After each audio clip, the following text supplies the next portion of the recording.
నమస్తే రమగారు. నమస్తే జయ. రమగారు, హోలీ పండుగ, ఈ పండుగ యొక్క విశిష్టత, ఆ రోజు మనం పాటించాల్సిన విధి విధానాలు, అంటే హోలీ పండుగ అంటే సరదాగా జరుపుకునేదే, కానీ ఆధ్యాత్మిక అంశం కూడా ఒకటి కూడి ఉంటుంది కదా, ఆ విషయాలన్నీ మాకు చెప్పాలి మీరు ఇప్పుడు. హోలీ పండగ అంటే ఇది వరకు నార్త్ ఇండియాలో విపరీతంగా చేసుకుంటునే వాళ్ళు, మన దగ్గర కొంచెం తక్కువ చేసేవాళ్ళు. క్రమంగా మన దగ్గర కూడా పెరిగింది. అయితే సంస్కృత కావ్యాల్లో ఇది కాముని దహనం అని చేస్తారు. వసంతోత్సవం అంటారు. వసంతోత్సవాన్ని అంతఃపురాల్లో యువరాణులు కూడా, ఒకళ్ళు మన్మధుడు ఒకళ్ళు రతిదేవి వేషాలు వేసుకుని నాట్యాలు అవి చేసుకుంటూ ఉండి చాలా వసంతాన్ని విపరీతంగా వసంతం చల్లుకుని చాలా ఆనందించేవాళ్ళ పాతకాలంలో కావ్యాల్లో కనపడుతుంది. అయితే ఈ హోలీ ఏంటంటే హోళికా పూర్ణిమ అంటారు. పాల్గొన్న పౌర్ణమి కదా, పాల్గొన్న పౌర్ణమిని మనం హోళీగా చేసుకుంటాం, అంతే కదా. అవును.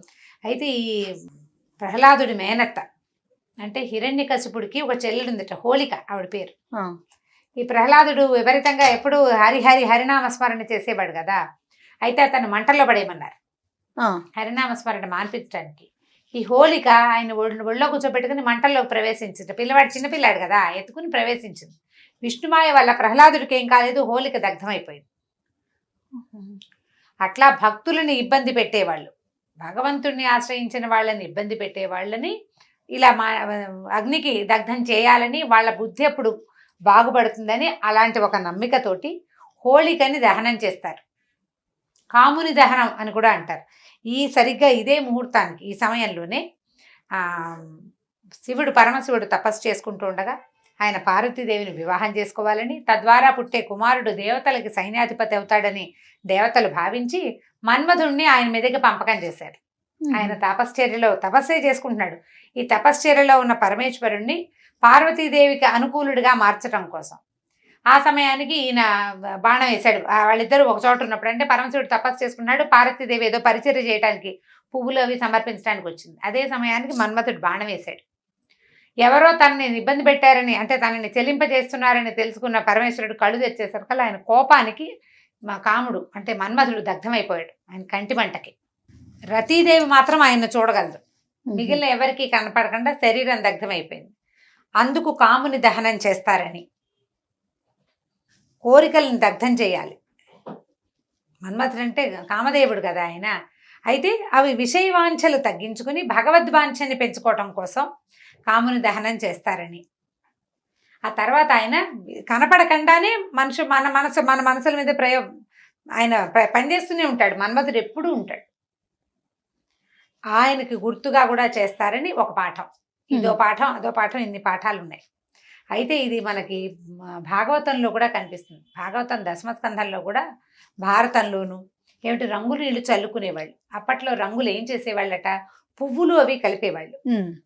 రంగురంగుల సహజమైన రంగురంగుల పువ్వులని నీళ్ళల్లో కలిపి పసుపు నీళ్లు, కుంకుమ నీళ్లు, తర్వాత ఏమో ఆకుపచ్చని రసాలు, అంటే ఆకుల రసాలు, కొన్ని పువ్వుల రసాలు, వాటిని వసంతం చల్లుకోవటం.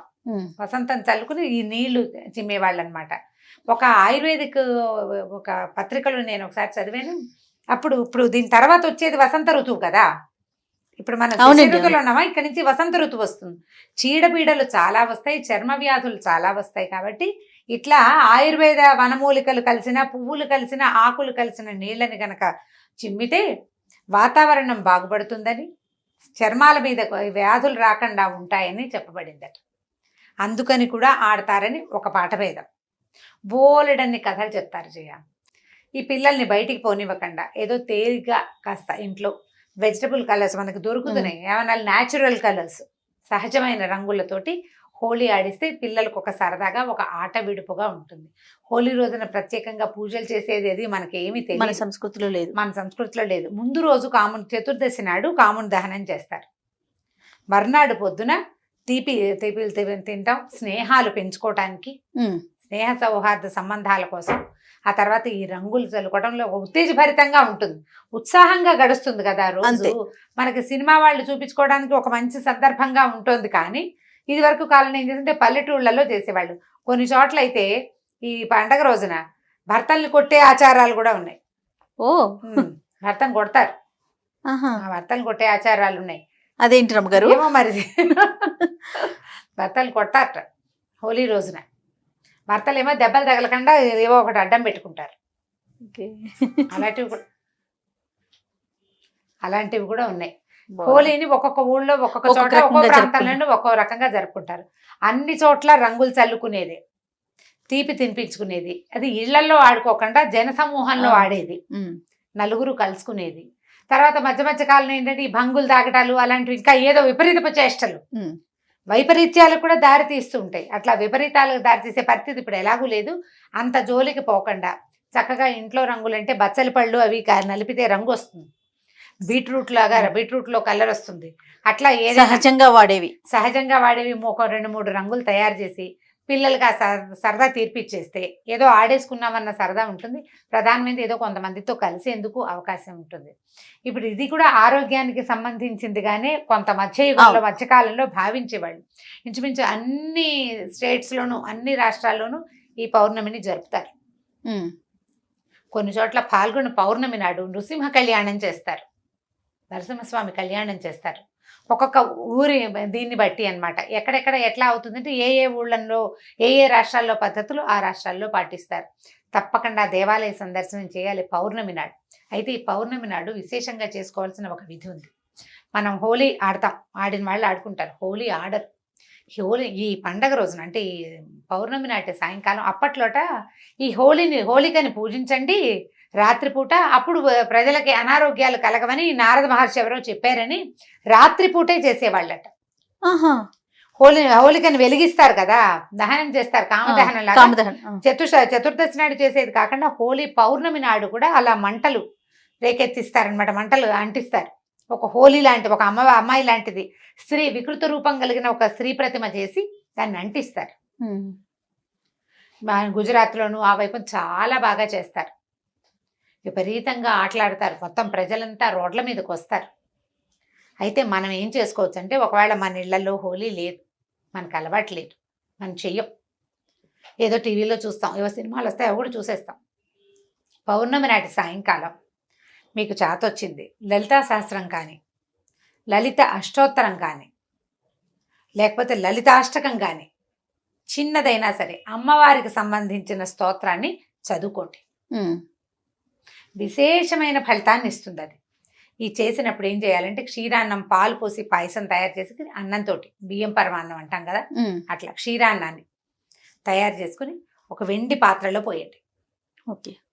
కంచం, అన్నం తినే కంచాలు కాకపోతే మంచిది, అన్నం తినే కంచమైనా అందులో బంగారు పువ్వు ఉంటే పనికొస్తుంది అంటారు. అది కాకపోయినా అంత చిన్న పాత్ర అయినా పర్వాలా, వెండి పాత్రలో పాయసం, పాలతో చేసిన పాయసం పోసి మేడ మీదకి తీసుకెళ్ళండి, లేదా బాల్కనీలో చంద్రకాంతి పడే చోట అది పెట్టుకోండి.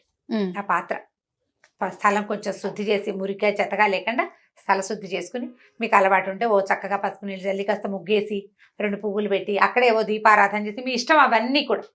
ఓకే. ఈ చంద్రకిరణాలు పడే చోట ఈ దీన్ని పాయస పాత్రని పెట్టుకోండి. అక్కడ కూర్చుని చంద్రకాంతిలో లలితా సహస్రం కానీ ఏదైనా చేయండి. చంద్రుడికి బింబం గేసి చూస్తే అక్కడ అమ్మవారిని భావించండి. మీకు ఇష్టమైన రూపం, అమ్మవారి స్వరూపం మీకు ఏది నచ్చితే అది, ఆమెను భావిస్తూ సహస్రం కానీ, అష్టోత్తరం కానీ, మీరు త్రిశతి కానీ, ఏది కావాలంటే అది చదువుకోండి. 4 సార్లు చదువుతారు, 5 సార్లు చదువుతారు, ఒకసారి చదువుతారు, మీ ఓపిక, మీ శక్తి. ఈ పాయసాన్ని చంద్రుడిలో ఉన్నటువంటి అమ్మవారికి నివేదన చేసుకోండి. శాస్త్రం ప్రకారం సాంగంగా నివేదన చేతొచ్చిన వాళ్ళు చేసుకోవచ్చు, అలా రాని వాళ్ళు చేయి చూపించటమే, అమ్మవారికి నీకోసం నేను ఈ పాయసం చేశాను అని. దాన్ని ప్రసాదంగా తీసుకోండి. అపరిమితమైన మానసిక ప్రశాంతత కలుగుతుంది. పిల్లల్లో ఇతరత్ర అటు ఇటుగా అయిపోతున్నాయి మనసులు, వాళ్ళను కూడా వెన్నెల్లో కూర్చోబెట్టండి. పౌర్ణమి వెన్నెల చాలా మంచిది. చంద్రుడు మనఃకారకుడు, అతను చాలా సమస్యల్ని తీర్చేస్తాడు. మనం భావన చేసిన అమ్మవారు, మనం చదివిన స్తోత్రము, ఆ ప్రశాంతమైన వాతావరణము, ఇవన్నీ కూడా మనకి చిత్తశాంతిని ప్రసాదిస్తాయి. సరదాగా హోలీ చేసుకుంటే చేసుకోండి. హోలీ పౌర్ణమి నాడు ఒక మంచి పని చేశామన్న సంతోషం కలుగుతుంది మీరు ఇది గనక చేస్తే. తప్పకుండా వీడియో చివరి దాకా చూడమని చెప్పాలి మొదట మనం.